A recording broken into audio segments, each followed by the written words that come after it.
I am Ferdinand Marcos, and I am the President of the Republic of the Philippines. I stand today on behalf of 110 million Filipinos. Hi everyone, hello universe, it's you again. Shoutout sa inyo mga kababayan. But anyway, mayroon tayong upload videos update. Siyempre, hindi po magugustuhan ng mga DDS. Bakit? Di ba ang naunang na-file ng kaso graft and corruption si dating Secretary DOH na si Doki, di ba mga bes? At saka isa pa si Mr. Lau. Sino ang mga yan? Yan po ay mga dating cabinet members ni dating Rodrigo Duterte. Itong mga nakaraang buwan naman, mayroon tayong in-upload na video na found out, 'di ba, kinasuhan din si dating Secretary DepEd Briones graft and corruption. Kaninong yon? Admin Duterte administration ngayon. Ito mga kababayan, kilala nyo naman yan, di ba? Yan po si Alfonso Cosi. What is today? Today is August 29, 2025. Former Secretary of Energy of the Philippines, si Alfonso Cosi. Basahin po natin mga kababayan Shoutout sa mga DDS. Manang-mana talaga sa amo nila. Di ba? Si Digong. Ayan Pakita ko lang naman sa inyo. Ayan Alfonso EI ba yan? Gaba Cosi is a Filipino businessman from Naujan, Oriental Mindoro who served as the 14th Secretary of Energy under the Duterte administration from 2016 to 2022. Bakit? Matindi ito mga bes. Ito, para kompleto detalyado. Sabi ko sa inyo, ilalabas natin dito. Ito lang po masasabi ko, sa panahon ni Rodrigo Duterte, former president, ang pinakakorap na administrasyon sa kasaysayan. Di ba?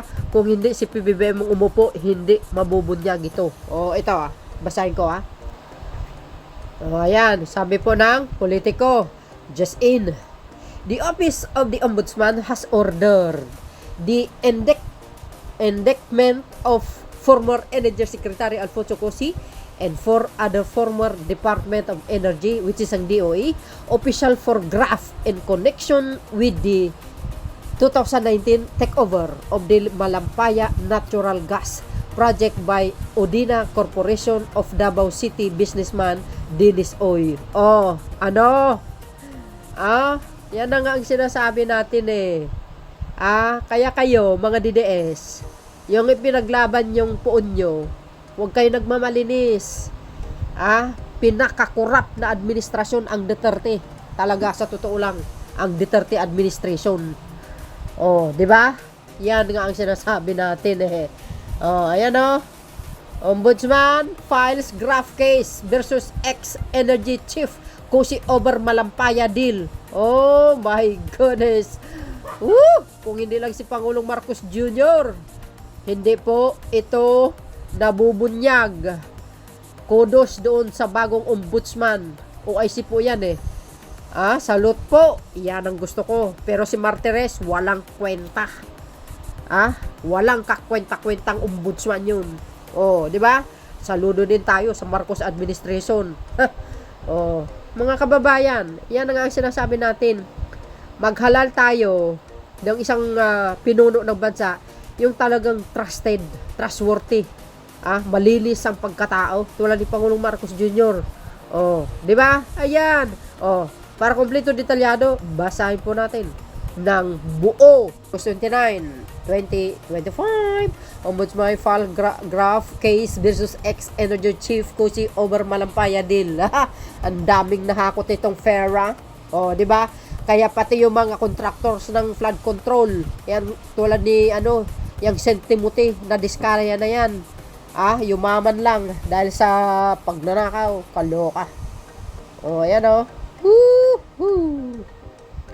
Sinasabi, the Office of the Ombudsman has ordered the Office of the Ombudsman, pasensya kayo mga kababayan, may sipuno ko. The Office of the Ombudsman has ordered the indictment indictment of former Energy Secretary Alfonso Cusi and 4 other former Department of Energy, which is ang DOE officials for graft and connection with the 2019 takeover of the Malampaya Natural Gas Project by Odina Corporation and Davao City businessman Dennis Oy. Woohoo! Anyway guys, itong Dennis Oy na ito, alam nyo na, yan ang sinasabi ko sa inyo eh. Tahimik lang ang Pangulong Marcos Jr. Pero mapanganib yung galawan na, sabi sa inyo eh. So gusto niya kasi bago siyang umalis sa Malacanang, malinisan ang dapat malinisan. O ito, tuloy. Sabi dyan, charged with 1 count of graft before the Sandigang Bayan. Alongside Cusi were former Energy Undersecretaries Donato Junicio Marcos and Robert Beron Uy, Chinese pa more, Assistant Secretary Leonido Jimenez Fulido III, and Director Cesar Gaba de la Puente III. The case stemmed from Odina's allegedly questionable acquisition of the controlling stakes in the Malampaya gas to power facility of Palawan province. Agay. Financed by the loans, Odina bought Chevron Malampaya LLC as 45% stake for $545 million ito guys, dollars million, and acquired another 45% share held by the Shell Philippines Exploitation BP for $380 million. Woo! Tumataginting na bilyon ito, correct me if I'm wrong. Several lawmakers and private individuals had questioned the deal, citing Uy's close ties with the President Rodrigo Duterte. Yan ang hirap kay Digong eh. Naghahakot siya ng mga Chinese dito sa Pilipinas. Ayan, kaya na nagkandalit-silitsi ang bansa. Dumami ang mga gablon. Online gambling. Yan yung pugo na yan eh. Inaproba niya kasi. Kaya sabi ko, mga kababayan, mahirap maghalal ng isang pinuno kung kulang sa experience. Mayor lang ang yung karanasan niya. Wala siyang alam sa pamumuno. Hindi niya kaya talagang mamuno. Tingnan nyo, sa pamumuno ni Digong nagkandalit-silitsi. Tingnan nyo yung mga projects niya ngayon. Substandard. Bakit kanyo? Itong mga flood control yung ibang flood control ni Pangulong Marcos Jr. ngayon, bakit may ghost project yan? Bakit mayroong substandard? Dahil yung contractor ni Digong, nung panahon niya, siya rin ang contractor na hindi naman alam ng Pangulo na ganun pala, palpak. Yung pala kumikita sa kickback. Di ba? Yan bilyonaryo na nagsabi. Breaking news, the Office of the Ombudsman has indicated by the former Energy Secretary Alfonso Cusi and 4 of his subordinates following Odina Corporation of Davao businessman Dennis Oy to control 90% of Malampaya Natural Gas Project in 2019. Kaya naghihirap ang mga Pilipino dahil dito sa mga kurakot ng mga opisyal.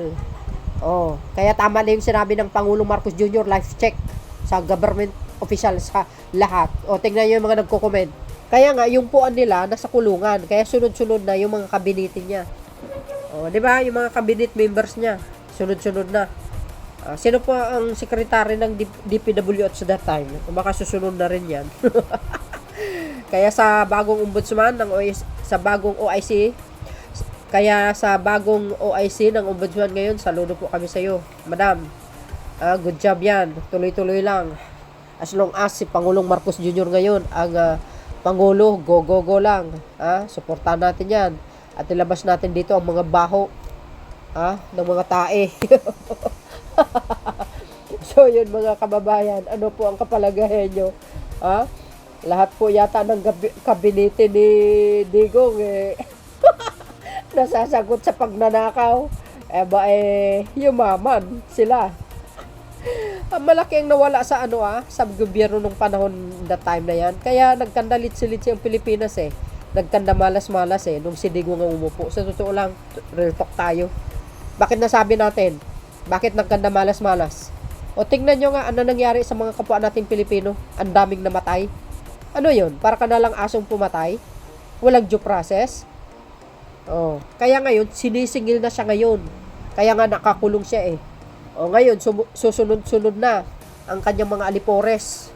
Sabi niya dito, oh, dapat matagal nang nabulok sa kulungan itong si Cossy, mastermind ng laglag bala sa panahon ni Aquino para sirain ang kandidato ni Aquino na si Marrojas at bigla siyang naging bilyonaryo sa panahon ni Duterte. Marami siyang ginawang kabalbalan sa panahon ni Duterte. Di ko makalimutan yung mga mangingisdang binangga ng barko ng China. Pinuntahan ni Cossy kasama ang mga armadong pulis na full battle gear. Imbis na tulungan ang mga biktimang mangingisda, tinatakot ni Cossy para di magsampa ng reklamo laban sa mga Chinese.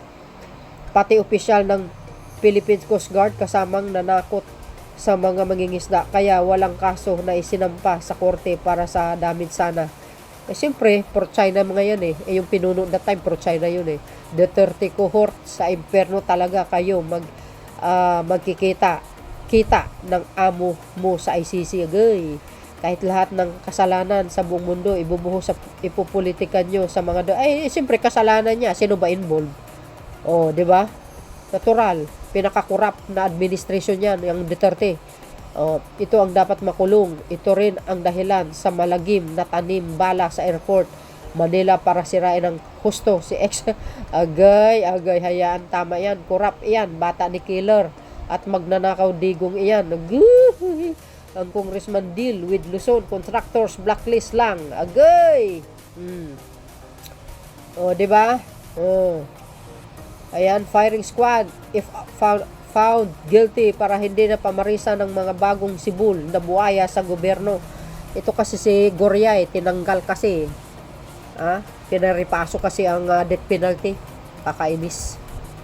Yan. Walang natatakot kasi walang death penalty. Kung mayroon sana, binalik sana yan, di mas matatakot sila. Wala eh.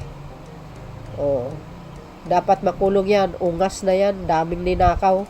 Yan pasimuno ng tanimbala sa Naya. Alam na alam nila mga bes ha. Naglalabasan na ang anomalya. Yes. Sabi ko sa inyo eh. Gumagalaw yung nakaupo sa Malacanang. Gusto niya ilabas lahat ng baho. Kayo tinitira nyo in public. Sa social media. Kung ano pinagsasabi nyo sa Pangulo. Binabanatan nyo, inaalipostaan nyo kahit sa international. Itong Duterte siblings, grabe, yung pambalahura, pang-alipostaan nyo sa Pangulo. Ngayon, ito, umpisa na yan. Inumpisa na nga eh. Slowly by slowly. Sumisingaw na. Palaki ng singaw ng amoy ng tae para mailabas lahat. Agay! Ang pinakadulo niyan, siguro yung anak makulong. Yari ka kasi, basta mga grupo nyo, mga tulisan, kasama yung nasa dahek. Ano yun eh. Lords of Lords, sabi nga ni Mr. Las Cañas eh. Diba, protector ng drug lord yun. Si Poncio Pilato. Dapat lang, ikulong na yan. Teka, sinong ombudsman ang kumikilos? Siyempre, yung bago. Ano bang pangalan yung guys? OIC, bago babae yun eh.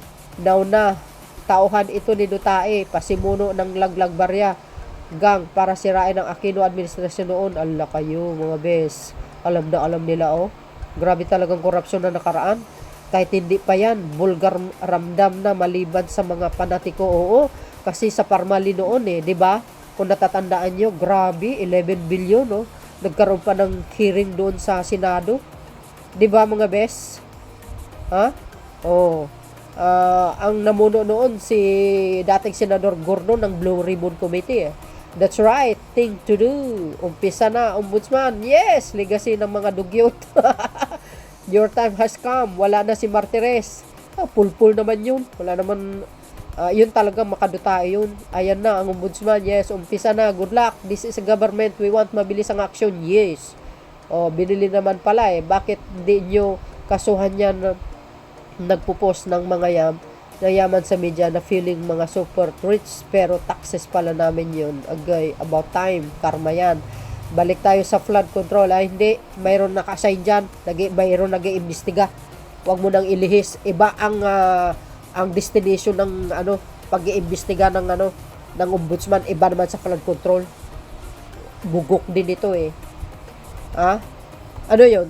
Si ombudsman din na mag-imbestiga, lahat-lahat na lang. May naka-assign na dyan, huwag kang epal. Diba? So yun mga kababayan, anong kapalagayan nyo? Sabi ko sa inyo, wait and see. To see is to believe what will happen next. Diba? Ang ibig ko sabihin, yung pinaka-boss nila nasa dahek, nakulong. So ngayon, sunod-sunod na. Ang makukulong. Silipin at sisilipin yan ng ombudsman. Order from the palace. Sabi sa inyo, tahimik yung nakaupo, pero ang galaw niyan, delikado kayo. Walang usok na hindi uusok, ika nga. Kasi inaalipusta nyo, sinisiraan nyo sa social media, yan ang balik. So yun mga kababayan, ano po ang komento nyo? Kasi ito ang hindi po natin alam, si Pangulong Marcos Jr. inaalam ang mga nangyayari in the past. Kaya, for sure po, marami siyang alam. Naalala nyo yung pinost ni Ramon Tulfo na nakaiwan ng 1 billion si Poncio Pilato sa Malacanang nung nagkaroon po ng palitan. Pauwi na si Poncio Pilato, si Pangulong Marcos Jr. papasok, tapos nakalimutan nila yung 1 billion. Ang tanong, saan galing yun? Diba? Mayroon tayong video dyan. Kaya nga sabi ko alam na ni Pangulo ang mga kalakaran ng mga nakaraan. Ito po ang sinasabi ko. Actually, wala talagang alam sa pamumuno si Poncio Pilato. As in, wala talaga. Hindi niya kaya. Kaya nga, tingnan nyo yung pamumuno niya, palpak. Bakit? Nasabi kong palpak. Tingnan nyo nga, sa EJK lang ang daming namatay, tapos ang dami pang mga pulis na nasasangkot. Nadadama yung mga mababait, nakakagawa sila ng masama dahil sa reward system. Tingnan nyo, until now, yung sa Bungero, sinong administration na nangyari? Sa panahon ni Digong yun. Yan. Kaya nga, magigising tayo. Pipili tayo ng Pangulo, yung talagang makabayan. Mahal niya ang Pilipino. Hands-on sa pagtulong sa mga mahirap. Tulad ng si Pangulong Marcos Jr. Nakikita naman natin, di ba? Kaya kung katulad ni Digong Isos, Maria Josep Santa Clara Marimar, patawarin niyo po ako. Huwag na natin ibuto yung anak niya. Naku, maawa kayo sa Pilipinas, Ayan, nakita niyo si Cosi. Saka si dating Pangulong Rodrigo Duterte. Ay, sus! Kayo talaga, ayan Nako po. Nako. Ayan. Kayo mga beswa, ano po ang komento nyo? See you again on my next upload. See you. Bye. And babus. God bless Philippines.